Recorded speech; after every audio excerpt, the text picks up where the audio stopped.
Ciao guys, well, starting the replacement of the drift trailer as part of getting back drifting again.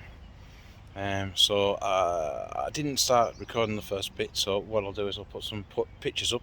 We started restoring it. It looked like a superficial rust, and then when we got underneath the two axles there, it's bad. It's no good at all. So restoration stopped, and now we're stripping it down.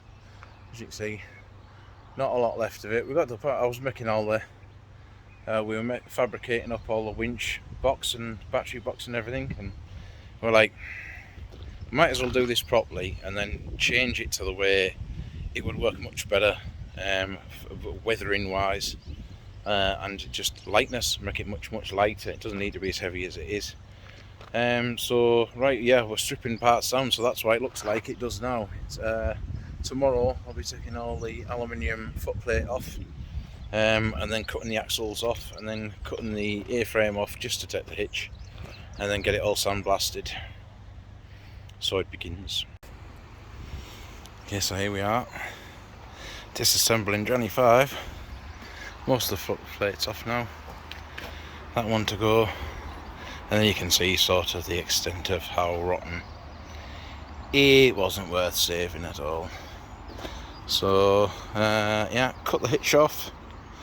The axles are still okay, and that box section isn't. That back box section is, but I'm still going to cut it away. But yeah, might use the back box section, replace the front one. Yeah, keep the brakes, but I will see. Might need new brake pipes, bloody wires. Okay, so that's the floor off, and then the mudguard trims. I'm just gonna tart them up. They can go on the new one. So I'm gonna try and save as much as I can. So now, yes, that's everything off the top. I might chop away these wires while I'm here, because it would just be easier. But now I can show you the extent of the problem with this trailer. Can you see it yet? Oh yeah. And that is why we're building the new one. It's not a lot of changes. Using angles here instead of the sections. Well, tell a lie, I'm using square sections there instead of the angles. No, they've gone for square. They've gone for box sections there. Interesting. Yeah, tiny bit shorter. Jesus, look at that. And unfortunately, things get worse. We thought the axles were savable, but alas, no. And what's even worse is when that one was coming off, it buckled, so we knew it was definitely no good. So the costs are spiraling.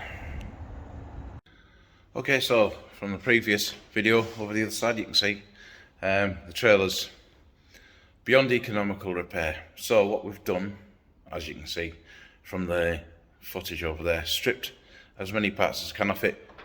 Like I said, the floor plate's going to come off today. That's going to come off, bring them over, take the axles off because they're savable.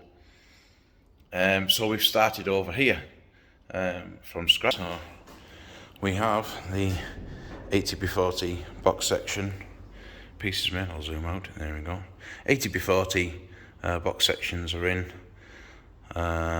We've got the 25x25 box sections here, which this is the underside. So if it was flipped over, that's going to be the lips going around. We've got the strap. Everything's just tacked. The cross members, the slats really for the ramps. That's the ramp end there. We're just going to make up the spare wheel section here, and then we're going to leave this bit for now to work out where the axles are going to end up. Nearly fell over. See where the axles end up, and then I might move the. See, we're going to do a different front end on it. And then the winch, the overkill front end winch that was on there, we're going to do a much nicer, neater, lighter version, and have the battery over over there sort of way, but I think the spare wheel's going to dictate where the battery's going to go, and the brake cables as well. So today we're going to continue tacking everything we possibly can on, and then unlike the last the original one, everything's getting capped off. So everything's getting capped off, everything's getting sealed, so there's no way for any moisture to get inside the box sections, which is why the old trailer has failed. It hasn't failed prematurely or anything, it still has a good life out of it. It was like built in 1990. But yeah, all the design flaws in it are going to be removed. Like the trim, the 25x25 trim, we've cut 45s, which will be sloping down over at the back, and then obviously they're going to be capped too, so any water won't make its way inside the piping, the box section at all. So hopefully we should have most of it mocked up and welded, and then start stripping more parts off the other trailer. Like I said, the axle's going to come off, and then get it shot blasted with Chris. Well, get them both shot blasted with Chris. Get them all painted up and that. Get them mounted on. New brake shoes have turned up for the front axle, but the back axle and all the spring kits haven't yet. And then yeah, I'm gonna order new steel rims for it as well. Might as well while we're at it, put nice new steelies on. Yeah, and then the air section to do. Onwards. This is the winch I decided to go with. Just a generic eBay special. £13,500 up 6 ton, pretty much. 6 ton, plenty of overkill, but because it's an eBay special, that probably means 3 ton. Car weighs a ton, so should have no problem dragging a buckled wheel car up whatsoever. But yeah, good size, remote control as well as hand control. That'll be going on soon-ish. Right, so we're getting more of the frame finished up. Where the most weight at the front's going to be, we've gone with the 80x40 box section. Then we're going to go for angle for all the cross members all the way down.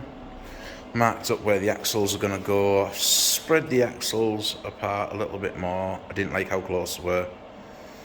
It'll also help from the framing in between there. It'll be stronger. They were very weak on the old ones, so we're going to change that completely. But yeah, you can sort of see. It's just shy of 4 meters long without the A-frame. The caps have all started going on to strengthen the edges. We did make one slight boo-boo. That's why the gap here is slightly different from all the others, and that's because an axle runs through there. Whoops! But that's why you tack it on. Off it came. So yeah, the spare wheel well's going to go there. I'm going to make a decision on what we're going to do with the battery placement, whether I'm going to have it at the front. I'd ideally have it further back, but there's going to be an axle. You can see where the axle's going to be. Just after the spare wheel well running here. So then I could have the battery there, because I want the centre of gravity to be as far back as possible, because I'm going to put a tyre rack on the top. Eventually, we'll do the trailer first, then we'll put the tyre rack on the top. So that's even more weight underneath the with the winch and everything on. So the car battery, if I can move it right the way down here close to the axles, that would be ideal. It would be ideal behind them, but the ramps are there, so not going to happen.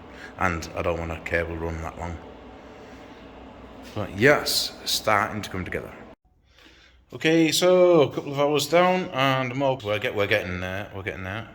Zoom out again. Put the angles in. Obviously, it's upside down.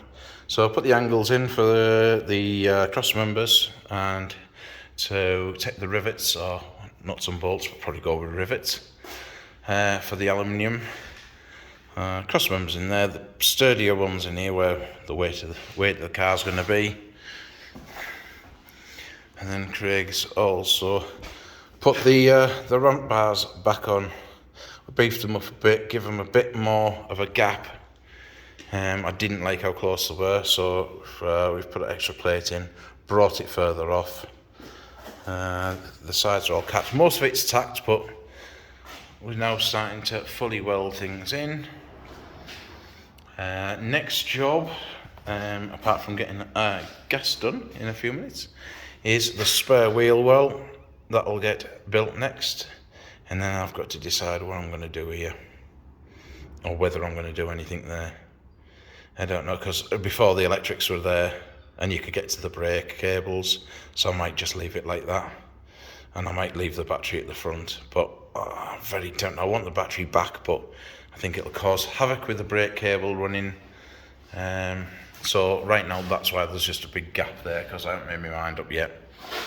But it's getting to the point where everything's tacked in place and can be fully welded. And then once it's fully welded, we're centre popped the axle positions.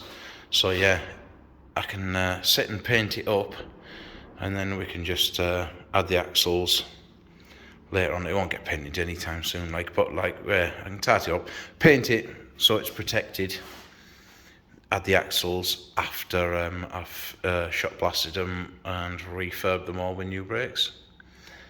So far, considering it's halfway through day 2, pretty good going.